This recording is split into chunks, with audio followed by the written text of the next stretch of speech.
प्रणाम दोस्तों, आपका आपके अपने चैनल आस्था भक्ति एवं श्रद्धा में स्वागत है। ओम नमो भगवते वासुदेवाय। जय श्री हरि विष्णु।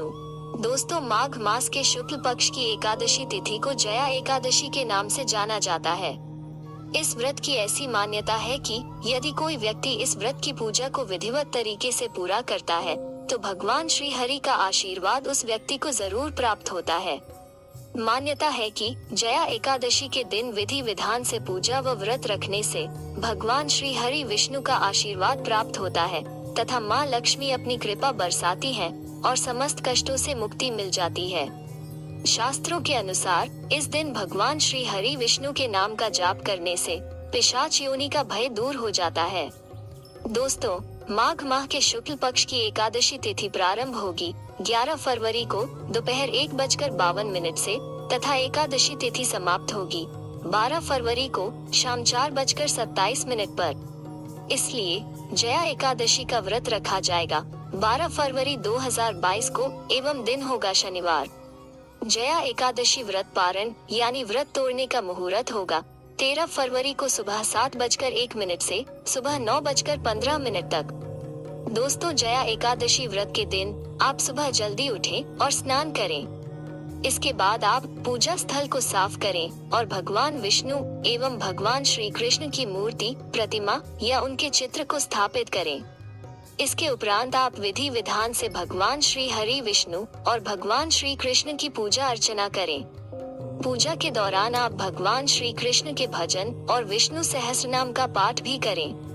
आप भगवान श्री हरि विष्णु और भगवान श्री कृष्ण को प्रसाद, तुलसी, जल, फल, नारियल, अगरबत्ती और फूल अर्पित करें। अगली सुबह यानी द्वादशी पर पूजा के बाद ही भोजन का सेवन करके आप जया एकादशी व्रत का पारण करें। दोस्तों, आइए अब सुनते हैं जया एकादशी व्रत की कथा।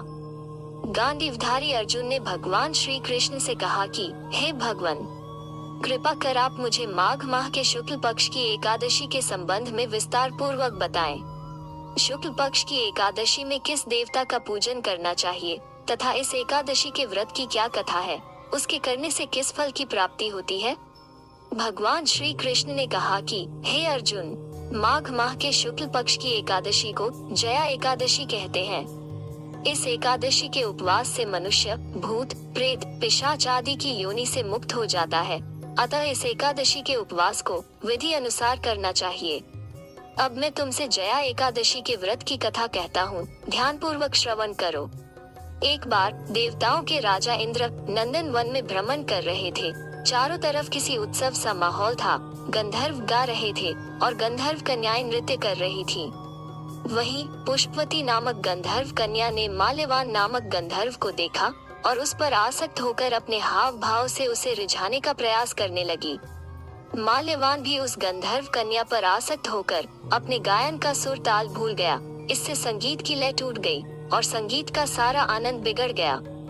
सभा में उपस्थित देवगणों को यह बहुत बुरा लगा। यह देखकर देवेंद्र भी रुष्ट हो गए। संगीत एक पवित्र साधना है, इस साधना को भ्रष्ट करना पाप है। अतः क्रोधवश देवराज इंद्र ने पुष्पवती तथा माल्यवान को श्राप दे दिया कि संगीत की साधना को अपवित्र करने वाले माल्यवान और पुष्पवती, तुमने देवी सरस्वती का घोर अपमान किया है, अतः तुम्हें मृत्युलोक में जाना होगा। गुरुजनों की सभा में असंयम और लज्जाजनक प्रदर्शन करके तुमने गुरुजनों का भी अपमान किया है, इसलिए इंद्रलोक में तुम्हारा रहना अब वर्जित है। अब तुम अधम पिशाच असंयमी का सा जीवन बिताओगे। देवेंद्र का श्राप सुनकर माल्यवान और पुष्पवती अत्यंत दुखी हुए और हिमालय पर्वत पर पिशाच योनि में दुख पूर्वक जीवन यापन करने लगे। उन्हें गंध, रस, स्पर्श आदि का तनिक भी बोध नहीं था। वहीं उन्हें असहनीय दुख सहने पड़ रहे थे। रात दिन में उन्हें एक क्षण के लिए भी नींद नहीं आती थी। उस स्थान का वातावरण अत्यंत शीतल था, जिसके कारण उनके रोए खड़े हो जाते थे, हाथ पैर सुन्न पड़ जाते थे, दांत बजने लगते थे। एक दिन उस पिशाच ने अपनी स्त्री से कहा कि पता नहीं हमने पिछले जन्म में कौन से पाप किए हैं, जिसके कारण हमें इतनी दुखदायी यह पिशाच योनि प्राप्त हुई है। पिशाच योनि से नरक के दुख सहना कहीं ज्यादा उत्तम है। इसी प्रकार के अनेक विचारों को कहते हुए वो दोनों अपने दिन व्यतीत करने लगे। भगवान श्री हरि विष्णु की कृपा से एक बार माघ माह के शुक्ल पक्ष की जया एकादशी के दिन इन दोनों ने कुछ भी भोजन नहीं किया। और न ही कोई पाप कर्म किया। उस दिन मात्र फल फूल खाकर ही दिन व्यतीत किया और महान दुख के साथ पीपल के वृक्ष के नीचे विश्राम करने लगे। वो रात उन दोनों ने एक दूसरे से सटकर बड़ी कठिनता से काटी। दूसरे दिन प्रातः काल होते ही प्रभु की कृपा से उन दोनों की पिशाच योनि से मुक्ति हो गई और पुनः अपने अत्यंत सुंदर अप्सरा और गंधर्व की देह धारण करके तथा सुंदर वस्त्रों एवं आभूषणों से अलंकृत होकर दोनों स्वर्ग लोक को चले गए।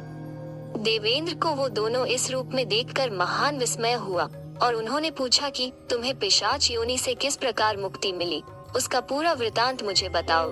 देवेंद्र की बात सुन माल्यवान ने कहा कि हे देवताओं के राजा इंद्र, भगवान श्री हरि विष्णु की कृपा तथा जया एकादशी के व्रत के पुण्य से हमें पिशाच योनि से मुक्ति मिली है।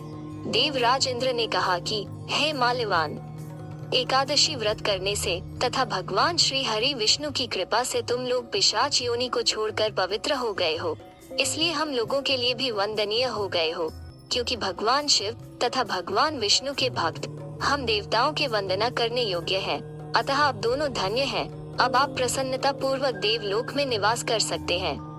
भगवान श्री कृष्ण ने अर्जुन से कहा कि हे अर्जुन, इस जया एकादशी के उपवास से कुयोनि से सहज ही मुक्ति मिल जाती है। जो मनुष्य इस एकादशी का व्रत कर लेता है, उसने मानो सभी तप यज्ञ दान कर लिए हैं। जो मनुष्य श्रद्धा पूर्वक जया एकादशी का व्रत करते हैं, वे अवश्य ही सहस्र वर्ष तक स्वर्ग में वास करते हैं। अगर आपको मेरा वीडियो अच्छा लगा हो तो इसे लाइक करना न भूले तथा मेरे चैनल को सब्सक्राइब जरूर करें। अगर आपके कोई सुझाव है तो उन्हें प्लीज कमेंट में जरूर बताएं। धन्यवाद।